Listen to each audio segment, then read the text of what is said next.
Ya, terima kasih Anda masih bergabung bersama kami di Power Breakfast dan kita ada di segmen Create Up. Nah, bicara mengenai bahasan yang ada di segmen Create Up kali ini tentu saja lah mengenai potensi dari industri properti. Nah, kalau ngomongin soal industri properti ini ada informasi, silakan Mangi. Oke, pasar perumahan Jabodebek, Banten membukukan pertumbuhan nilai penjualan cukup tinggi sebesar 24,4% secara kuartalan. Ya, segmen properti dengan harga 500 juta hingga 1 miliar rupiah mengalami kenaikan 26,2% secara kuartalan di kuartal 2 tahun 2021. Indonesia Property Watch menyebutkan, pasar perumahan menunjukkan pertumbuhan landai sejak akhir tahun 2020. Namun di kuartal 2 2021, pasar perumahan Jabodebek, Banten membukukan pertumbuhan nilai penjualan cukup tinggi sebesar 24,4% secara kuartalan. Menurut CEO dan founder Indonesia Property Watch Ali Tranghada, meski nilai penjualan tumbuh, namun pertumbuhan unit terjual tumbuh lebih rendah sebesar 6,5% secara kuartalan. Berdasarkan segmen harga rumah, penjualan untuk rumah sampai 500 jutaan juga terjadi penurunan tertinggi, sebesar 24% secara kuartalan. Sebaliknya di segmen harga 500 juta hingga 1 miliar rupiah mengalami kenaikan 26,2% secara kuartalan di kuartal 2 2021. Berdasarkan wilayahnya, pertumbuhan tertinggi penjualan rumah di segmen harga 500 juta hingga 1 miliar terjadi di wilayah Banten sebesar 34,1%. Begitu pula untuk segmen rumah seharga di atas 2 miliar yang naik 140%, meskipun secara rata-rata hanya tumbuh 2,5%. Berbagai sumber ada eksternal.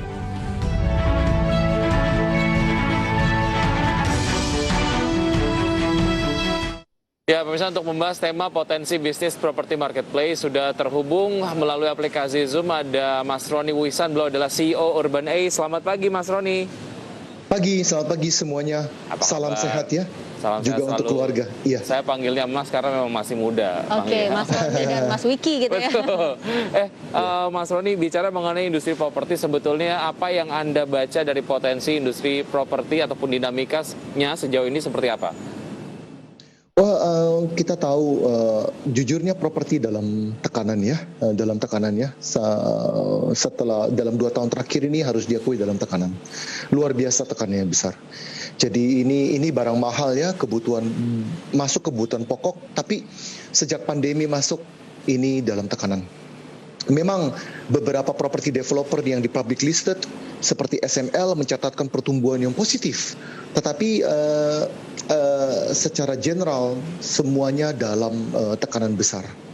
Namun puji Tuhan yang bagus adalah sejak tahun ini suku bunga KPR turun. Bahkan menurut saya ini terendah dalam kurun waktu sekarang 10 tahun terakhir.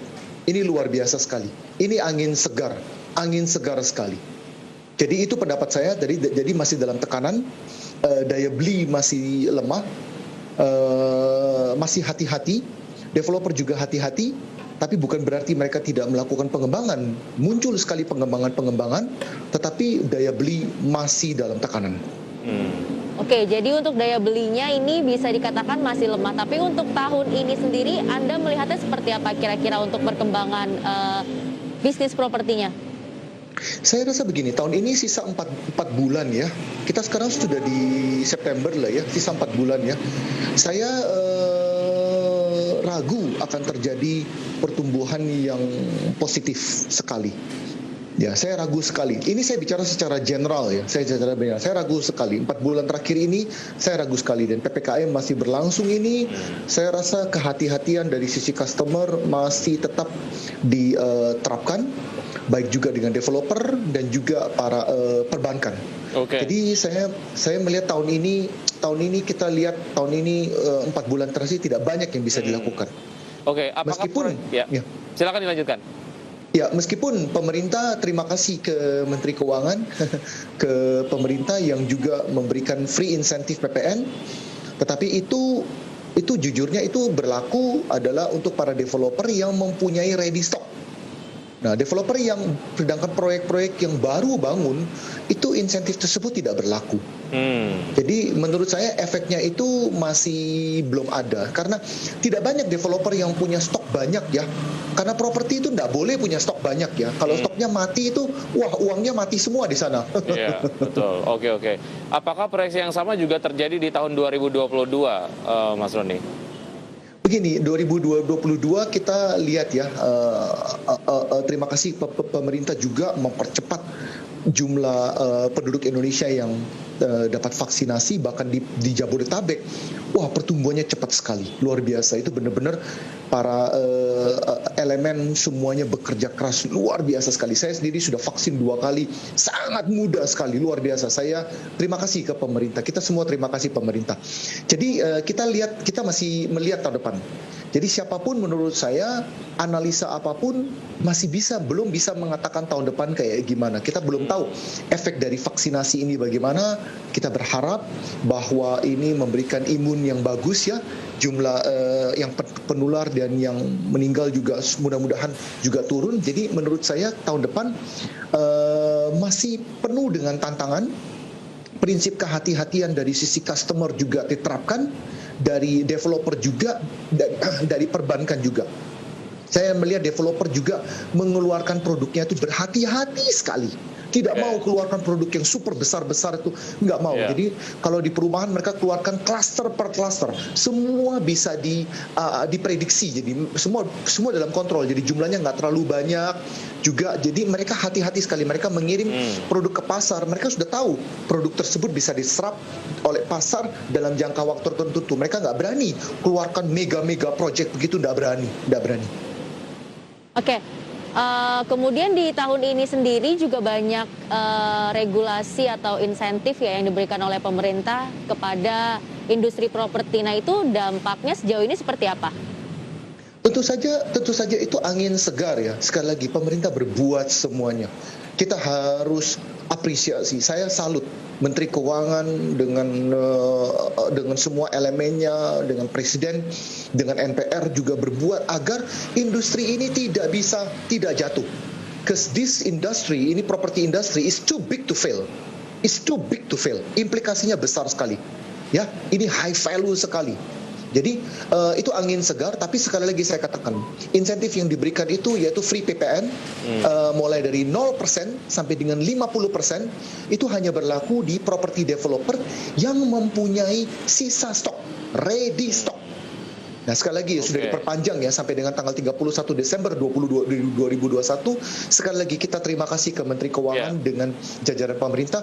Tetapi itu efeknya tidak terlalu besar ya. Karena sekali lagi saya katakan, hanya segelintir developer yang mempunyai ready stock.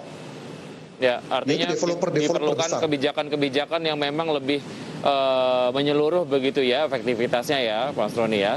Oke, kita akan lanjutkan usai jeda berikut ini. Tetap di Power Breakfast. Usai jeda kami akan segera kembali. Ya, terima kasih.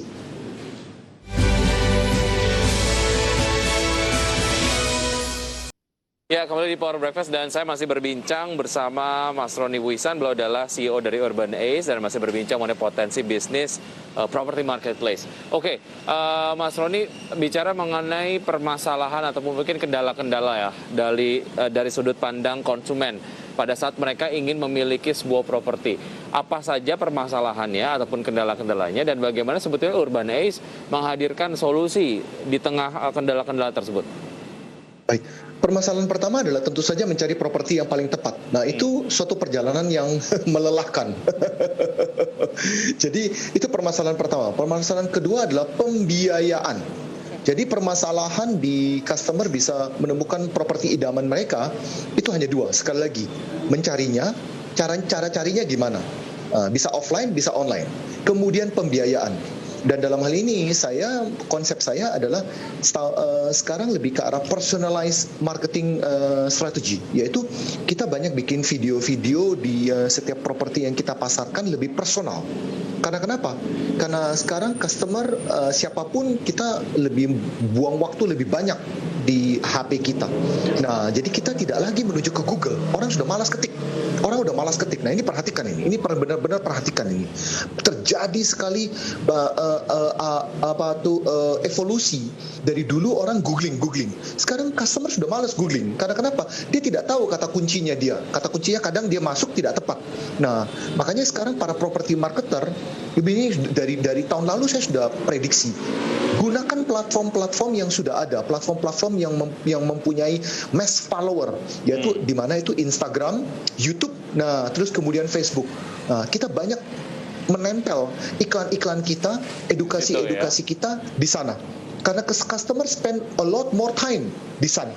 Nah, itu yang kita berikan pertama. Kedua, kita selalu menjual properti, selalu kita cangkokin dengan pembiayaan KPR.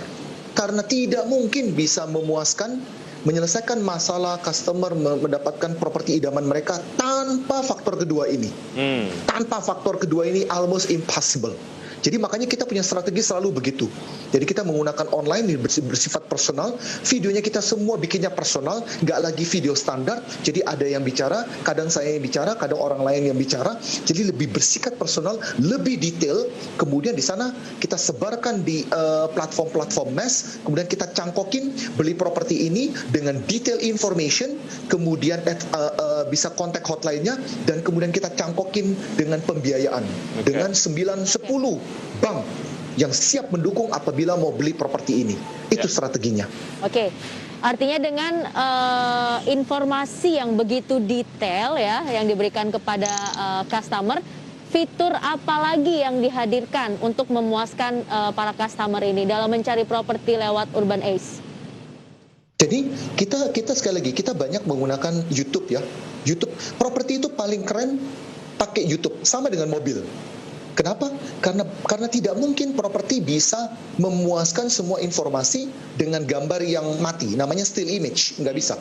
YouTube is the most powerful platform untuk para property marketer maupun mau jualan mobil. Pokoknya barang makin mahal, makin kompleks, gunakan YouTube. Karena kenapa? Customer is willing to spend 10 to 15 minutes untuk melihat video Anda, video itu as long as videonya itu berkualitas ya. Karena kenapa? Mereka harus mengedukasi mereka sebelum membeli barang mahal ini. Jadi gini, barang kalau semakin mahal, customer akan semakin banyak spending more time melihat konten-konten Anda. Makanya konten-kontennya sekarang sudah berevolusi. Kontennya sudah nggak ada yang kata-kata cantik-cantik yang mengatakan bahwa ada kolam renang, ada apa. Kontennya itu harus kritis. Kontennya tuh harus detail sekali. Karena customer tidak mau melakukan kesalahan beli barang mahal ini. Iya. Jadi dan YouTube ini menjadi sebagai sumber komprehensif lah ya untuk kemudian mengetahui properti yang akan mereka miliki gitu ya. Oke. Kalau kita lihat dari fitur-fitur yang disampaikan ataupun mungkin cara dari Urban Ace sendiri mengkomunikasikan produk properti yang akan dipromosikan kepada masyarakat begitu lewat video dan lain sebagainya. Hal serupa juga nampaknya dilakukan oleh marketplace properti yang lain. Apa yang kemudian membedakan secara spesifik Urban Ace dengan properti marketplace yang lain, Mas Roni? Baik, properti marketplace lain-lain itu benar-benar mass. Jadi semua bisa masuk. Jadi siapapun, jadi itu menggabungkan antara penjual, pembeli, dan kemudian third party yaitu perbankan, semua dicampur aduk lah, gaduh-gaduh lah. Tapi kalau Urban Ace sangat spesifik sekali. Kita sangat menjaga sekali barang-barang yang kita jual. Jadi kita tidak dari sisi kuantitas kita kalah jauh. Mereka jauh lebih komplit sekali karena mereka itu bersifat kayak supermarket, semua dimasukin, digabrukin semua di sana. Kalau kita memilih barang-barang yang kita mau jual ke pasar, makanya kita kontrol semuanya. Makanya kenapa kita lakukan itu? Karena at the end of the day ada marketplace yang menjual semuanya, memasarkan semuanya. Nah, di dunia ada ada kayak gitu. Kemudian ada yang kedua, tipenya adalah lebih channel pilihannya lebih sempit. Kenapa mereka lakukan itu? Karena mereka memilih produk-produk yang mereka mau tampilkan ke pasar. Karena mereka memilih. Jadi kenapa? By geografis. Jadi contohnya kalau mereka contohnya kita hanya bergerak untuk sementara di Jabodetabek, konten-kontennya semua hanya di Jabodetabek. Karena tidak masuk akal kalau kita bergerak seperti marketplace menampilkan semua properti seluruh Indonesia, tapi kita tidak bisa memberikan servis di kota-kota yang kita tidak ada. Karena at the end of the day, properti itu adalah service business. Bukan produk bisnis, bukan service business. Target ke depan seperti apa yang akan dimiliki oleh Urban Ace, Mas Roni, sebagai closing statement? Well, kita masih melihat keadaan ini, tapi tentu saja menarik sekali untuk bisa bergerak di seluruh Indonesia ya, karena kita sudah tahu ya, middle income itu, growing middle income itu tidak di Jawa Bali. Growing middle income di the next 10, 15 to 20 years itu adanya di luar Jawa Bali. Artinya bakal lebih banyak orang kaya baru muncul di luar Jawa dan Bali. Dan mereka akan pegang uang. Dengan otonomi daerah terus muncul di sana, mereka pegang uang, dan kalau mereka sudah pegang uang, apa yang mereka lakukan? Beli properti, karena properti adalah the biggest asset class. Semua orang Indonesia kalau punya uang pasti beli properti. Ya, itu dan ini adalah tentunya menjadi juga. Ya, market bagi developer dan juga market bagi Urban Ace sendiri begitu ya. Mas Roni, terima kasih sudah bergabung bersama kami di Power Breakfast. Waktu kita cukup terbatas. Sukses selalu untuk Urban Ace. Sampai jumpa. Salam sehat selalu. Terima kasih. Simpan. Terima kasih. Ya. Ya, pemirsa, 90 menit sudah kami menemani Anda dalam Power Breakfast. Lindungi keluarga Anda saat penularan COVID-19 semakin meningkat. Ya, tetap patuhi protokol kesehatan 3M, memakai masker, menjaga jarak dan jauhi kerumunan, mencuci tangan di area yang mengalir, dan jangan lupa dukung vaksinasi pemerintah demi terjadinya kekebalan kelompok agar pandemi segera berakhir. Ya, dan semoga pembahasan hari ini dapat menjadi referensi dan sumber informasi untuk Anda. Tetap perbarui informasi Anda hanya di IDX Channel, your trustworthy economic, business, and capital market channel. And see you in the morning. Bye.